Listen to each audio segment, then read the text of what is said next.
अब देखते हैं बेटा एग्जाम्पल नंबर 9। वैसे तो बुक वाले ने यही बोला कि इसको फैक्टर थ्योरम से करो, फैक्टराइज दिस वन। पहले मैं स्प्लिटिंग से बताऊंगी, बाद में देखते हैं हम उसको फैक्टर थ्योरम से।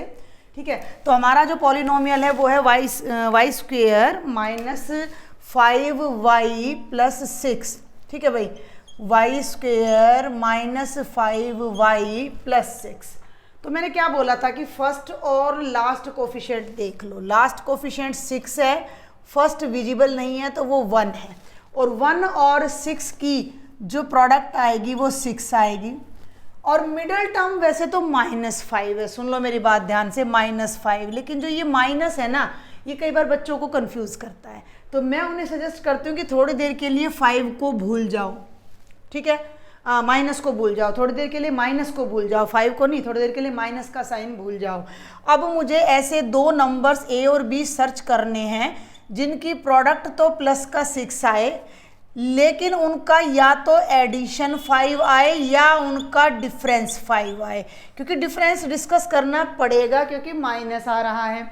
अब मैंने इसका तरीका क्या बताया था कि अगर डायरेक्ट माइंड में आ जाए तो बहुत ही बढ़िया है। देखो फिर सुन लो, दो नंबर जिनका एडिशन 5 आए, डिफरेंस मल्टीप्लिकेशन कितनी आ जाए, 6 आ जाए। अदरवाइज इसके फैक्टर कर लो, प्राइम फैक्टर। तो 6 के प्राइम फैक्टर हो गए 2 3 जा 6, और पेयरिंग कर लो। पेयरिंग करने को कुछ है ही नहीं, 2 और 3 बचता है, तो 2 और 3 का सम कितना होता है, 5 होता है। तो 2 और 3 का सम तो 5 आ गया और प्रोडक्ट 6 आ गई, तो यही दो हमारे फैक्टर हो जाएंगे। तो इनकी मिडल टर्म को हम ऐसे स्प्लिट करेंगे। तो ये तो हो गया वाई स्क्वेयर, माइनस बाहर ध्यान देना, और 5 के प्लेस पर मैं लगा दूंगी 2 + 3, y बाहर प्लस 6। बाकी कुछ नहीं छेड़ना, केवल इस 5 को मैंने चेंज कर दिया 2 + 3 में, इस वजह से। आगे देखो अब एक बार, ये as it is -2y minus plus -3y और प्लस में 6, इन दोनों में से y कॉमन ले लो, तो ये बन गया y -2। ध्यान देना, y कॉमन लिया तो एक y बच गया, y बाहर गया तो -2, और इन दोनों में 3 यहाँ है और 3 यहाँ है, तो माइनस, देखो यहाँ माइनस है तो मैं -3 कॉमन लूँगी। इस पूरी टर्म में से ये -3 तो बाहर आ गया, बच क्या गया y, और प्लस माइनस माइनस 6 को 3 से डिवाइड करोगे तो 2 आ जाएगा। y -2 इधर भी है और इधर भी है, तो दोनों में से मैं y -2 को बाहर ले आऊँ तो फर्स्ट टर्म में से y -2 बाहर आ गया तो ओनली y बचता है। यहाँ से भी y -2 बाहर आ गया तो ओनली -3 बचता है, और ये हमारे गिवन पॉलिनोमियल के फैक्टर्स हो जाते हैं, फैक्टराइजेशन हो जाता है, जो कि बिल्कुल सिंपल था। अब ये कह रहा है कि फैक्टर थ्योरम से और करो, तो चलो एक बार डिस्कस कर लेते हैं, कोई हमें 2 मिनट लगेंगे, ज़्यादा देर नहीं लगेगी। अब एक बात का ध्यान देना था, पहले हमने देखा था कि जो फर्स्ट टर्म का कोफिशिएंट है वो कांस्टेंट होना चाहिए, 1 होना चाहिए। कांस्टेंट पे सुई अटक गई है मेरी, तो Y square minus 5y plus 6 में वाई स्क्वेयर का जो कोफिशिएंट है वो 1 होना चाहिए, वो ऑलरेडी है। अब इसमें ना माइनस आ रहा है, तो मैं इसके दोनों लीनियर फैक्टर्स नेगेटिव में ले लेती हूँ। y -a ले लिया और y -b ले लिया। पिछले में मैंने प्लस लिया था क्योंकि दोनों टर्म्स प्लस में थी। इसको राइट साइड को ओपन करो तो आप खोल लेना, मैं मल्टीप्लाई डायरेक्ट कर रही हूँ, -a + bx, और इन दोनों को मल्टीप्लाई करोगे तो यह आएगा प्लस का ab। और जब आप बेटा दोनों तरफ कंपेयर करोगे, ध्यान देना माइनस तो ऑलरेडी है तो a + b तो 5 आएगा, लेकिन हम इसका कुछ नहीं कर सकते, वो तो हम यहीं पे यूज कर रहे हैं, ये हम कर तो इसी से रहे हैं।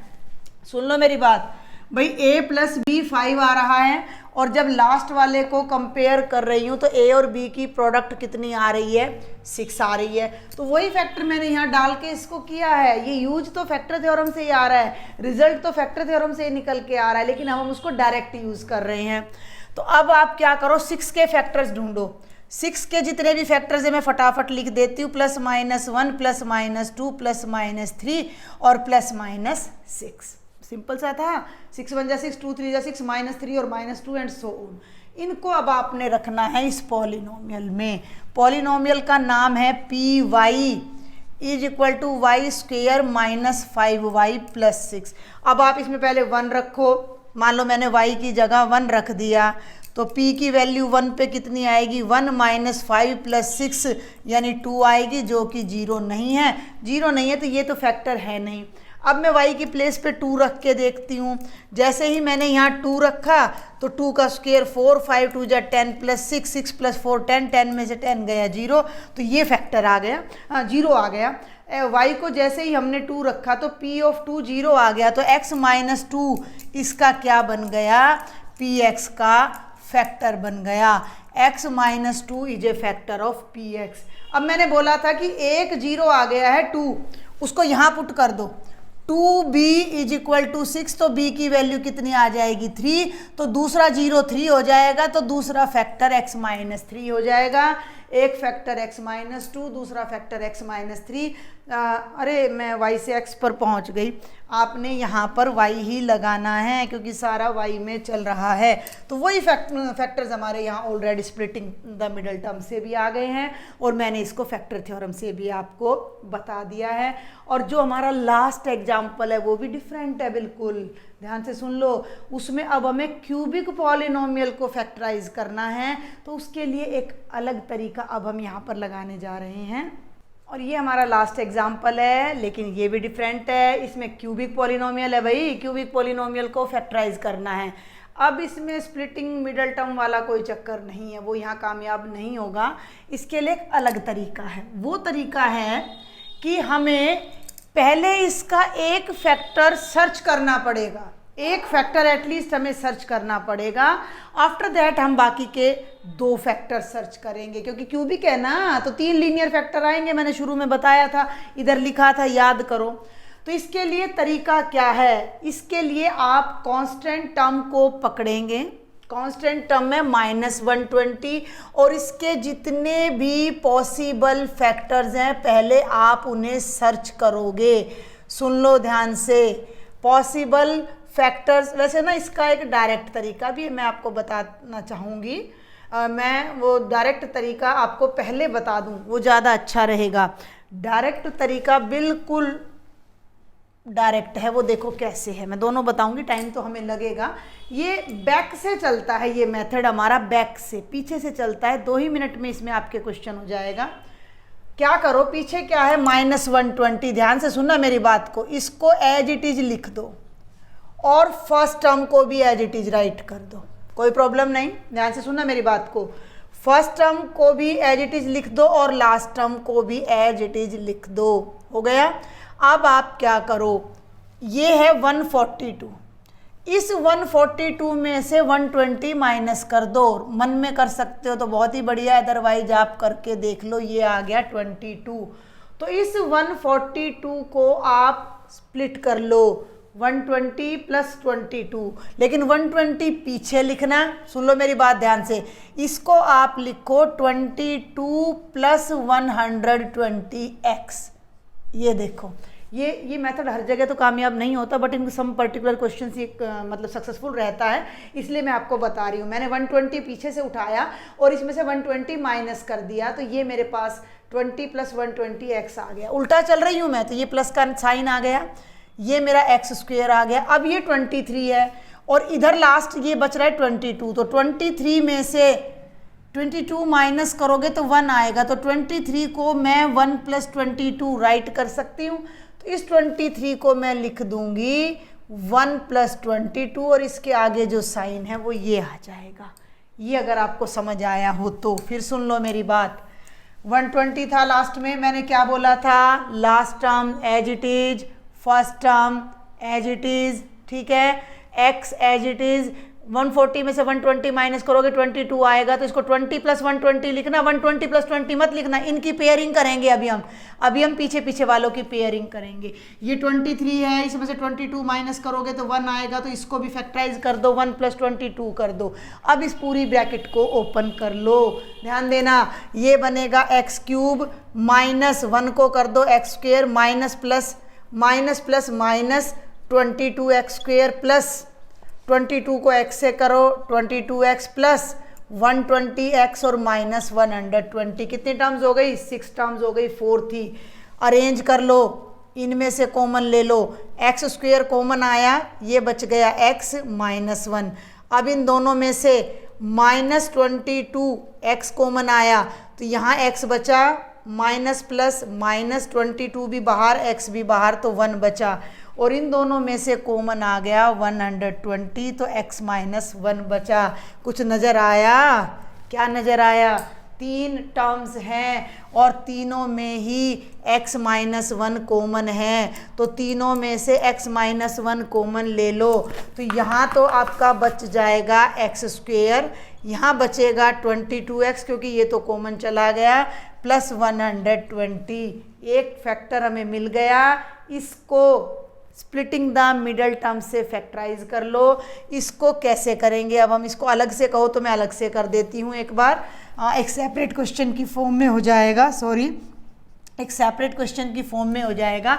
अब मुझे इसके फैक्टर डायरेक्ट पता है, 26 जा 120। देखो मैंने क्या बताया था, फर्स्ट एंड लास्ट की प्रोडक्ट आ रही है 120, ठीक है, और ऐड करो तो 22, तो 20 क्या बोला था मैंने, 26 जा तो नहीं बनेगा भाई, 120 के फैक्टर्स अब हमें यहाँ देखने पड़ेंगे, तो ये हमारे आ जाएंगे 12, यस 12 और 10 भाई, 12 और 10। देखो ये मुझे याद नहीं था, 10 और 12 को ऐड करोगे तो 22 आएगा और मल्टीप्लाई करोगे तो 120।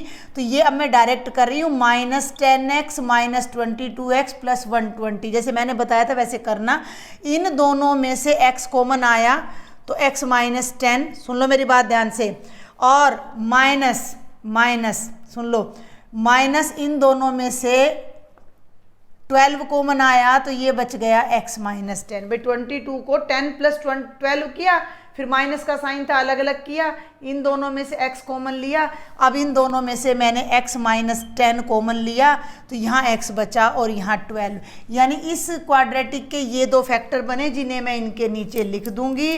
तो x - 1, x - 10 और x - 12 ये इसके डायरेक्ट 3 फैक्टर आ जाएंगे। एक्सरसाइज के क्वेश्चन मैं आपको इसी मेथड से कराऊंगी, लेकिन वो मेथड जो बुक में दे रखा है वो भी ज़रूरी है, क्योंकि ये बैक वाला मेथड हर बार यूजफुल नहीं रहता, तो इसको मैं इरेज नहीं करूंगी क्योंकि हमें इसकी ज़रूरत पड़ने वाली है। अब सेकंड मेथड पे आ जाओ भाई, ध्यान देना, अब आ जाओ सेकंड मेथड पे, या सेकंड मेथड ना कह के मैं कहूँगी कि फैक्टर थ्योरम का यूज करके। तो मैंने क्या बोला था कि जो कांस्टेंट है -120 उसके फैक्टर्स ढूंढो, फैक्टर्स ऑफ -120, माइनस प्लस -1 2 से भी होगा, 3 से भी होगा, 4 से भी होगा, 5 से भी होगा, 6 से भी होगा, 7 से नहीं होगा, 8 से होगा, यस होगा, 9 से नहीं होगा, 10 से होगा, 11 से नहीं होगा, 12 से होगा। ये सारे फैक्टर्स है, गिन लो कितने हैं, 1 2 3 4 5 6 7 8 9 और 9 2 जा 18 फैक्टर्स हैं। अब हम क्या करें, इनको बारी बारी से पिक करेंगे, पॉलिनोमियल में इसमें हम पुट करेंगे, और जो वैल्यू रख के ये पॉलिनोमियल 0 बनेगा वो इसका एक फैक्टर होगा जिसे हम सर्च करेंगे, और उसकी हेल्प से बाद में अदर फैक्टर्स फाइंड करेंगे। अभी एक चीज़ और बताऊंगी मैं यहाँ, तो अब मैं ज़्यादा टाइम नहीं लगाऊंगी, मुझे पता है 1 है तो मैं डायरेक्ट यहाँ 1 रख के दिखा रही हूँ आपको, देख लो 1 रखा तो ये बनेगा, उधर से शुरू करो, 1 क्यूब -23 इंटू 1 स्क्वेयर 142 इंटू 1 -120, ये बन गया 1 -23 प्लस 142 माइनस 120, प्लस प्लस को ऐड करोगे 143, माइनस माइनस को ऐड करोगे -143, 0 आ गया, 0। अब सुन लो मेरी बात, P ऑफ 1 0 आ गया, तो by factor theorem x - 1 is a factor of Px। एक फैक्टर हमें मिल गया, एक फैक्टर हमें मिल गया।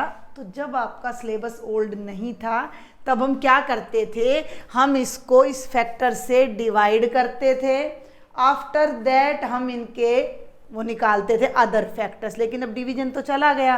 तो अभी मैं इस हिस्से को रब करूंगी, इसको आप नोट कर लो, इसकी हमें ज़रूरत पड़ेगी। तो इससे आगे या तो आप इस बैक वाले मेथड से करो, अदरवाइज दूसरा तरीका क्या है, x - 1 पकड़ लिया, x - 1 आ गया फैक्टर, ठीक है। ये बहुत लंबा पड़ जाता है, ये बहुत लंबा पड़ जाता है, इसको मतलब बहुत जल्दी जल्दी, ये तो हमने लिखा है, हम मन में जल्दी कैलकुलेट करके फिर पिक करेंगे कि कौन सा नंबर इसका 0 बन रहा है। ठीक है, चलो भाई अब देखो इसको, तो ये बन रहा है बेटा x cube minus 23x² plus 142x minus 120, और x माइनस 1 इसका फैक्टर है, x माइनस 1 इसका फैक्टर है, और ये है x क्यूब। तो इसके साथ क्या क्या लेके आऊं, इसको मैं किस किस से मल्टीप्लाई करूं कि x क्यूब आ जाए। अगर मैं x को x² से मल्टीप्लाई करूं तो क्यूब आ जाएगा।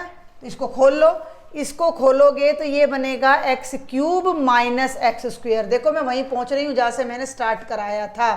ठीक है, और ये अब मेरा यहाँ x² आ गया है, तो ये मेरा यहाँ पर बनेगा, इसको मैं अलग करूंगी, मेरी बात सुनेंगे। जो 23 है उसमें से 1 हटा दो तो माइनस का मुझे क्या चाहिए 22, तो यहाँ मेरा आ जाएगा माइनस 22x²। अब मैं फिर इसमें से 22 माइनस कर दूंगी। ठीक है, या आप इसको ऐसे भी कर सकते हो कि 22x², देखो मेरी बात को सुनना, मैं एक बार फिर से बताने की कोशिश करती हूँ, थोड़ा है उलझा हुआ मामला ये, कि मेरा एक फैक्टर है x माइनस 1, इनको किन दो नंबर से मल्टीप्लाई करूं कि मेरा x क्यूब आ जाए। तो पहला किससे मल्टीप्लाई करूं, तो मैं करती हूं x² से। जब मैं x² से करूंगी तो मेरा जो मल्टीप्लिकेशन आएगी वो x क्यूब माइनस x² आ गई। इसको कर दो साफ, यहाँ तक पहुँच गई मैं, लेकिन यहाँ तो 23 है, 23 के लिए मुझे यहाँ 22 चाहिए, 22 चाहिए तो मुझे क्या करना पड़ेगा, अब मुझे x माइनस 1 को माइनस 22x से मल्टीप्लाई करना पड़ेगा। और खोल लो, तो ये हो गया x cube minus x² minus 22x² और माइनस माइनस प्लस का 22x। ठीक है, अब मेरा आता है 142, मुझे 142 चाहिए x में, लेकिन x में 22 तो आ चुका है, तो 120 और चाहिए। तो अब मैं क्या करूंगी कि 120 को x माइनस 1 से मल्टीप्लाई करूंगी, तो ये मेरा आ जाएगा 120x माइनस 120। अब ध्यान दो, ये टर्म और ये टर्म सेम हो गई, इन दोनों को ऐड करोगे तो ये आ जाएगा, इन दोनों को ऐड करोगे तो ये आ जाएगा, और ये लास्ट टर्म आ गई। तो इसको हमने इस तरह से लिखा और इसको फिर इस तरह से कन्वर्ट किया। मैंने ये जानबूझकर आपको बताया है क्योंकि फैक्टर थ्योरम से अगर हम इस क्वेश्चन को करते हैं, जो कि बुक वाला कर रहा है, तो वो आपका इसी तरीके से पॉसिबल है, जो कि बहुत लेंथी होता है। तो इससे बेटर रहेगा कि हम इसको इस बैक वाले मेथड से सॉल्व करें। इससे पहले आपकी बुक में जो था डिवीज़न ऑफ पॉलिनोमियल्स था, तो उससे हमारा एक क्वेश्चन थोड़ा इजी हो जाता था, लेकिन अब वो हटा दिया है तो हम उसको भी यूज़ नहीं कर सकते हैं। तो आई विल सजेस्ट कि आप फैक्टर थ्योरम बिल्कुल यूज़ ना करें, आप इस बैक वाले मेथड से क्यूबिक पॉलिनोमियल को स्प्लिट करें और फैक्टराइज करें। मैंने पूरी कोशिश की है आपको टॉपिक समझ में आए। फिर भी कोई डाउट रहता है, लेक्चर को ध्यान से देखें, समझें, एक्सरसाइज के कुछ क्वेश्चंस ट्राई करें। नेक्स्ट लेक्चर में मैं आपको मिलती हूँ, तब तक अपने डाउट्स मुझे शेयर करें कमेंट बॉक्स में, टेलीग्राम पे, व्हाट्सएप पे, और मुझे बताएं कि ये लेक्चर आपको कैसा लगा। और अगर मेरे लेक्चर्स आपके लिए हेल्पफुल है, then share with your maximum friends and subscribe my channel. Thank you.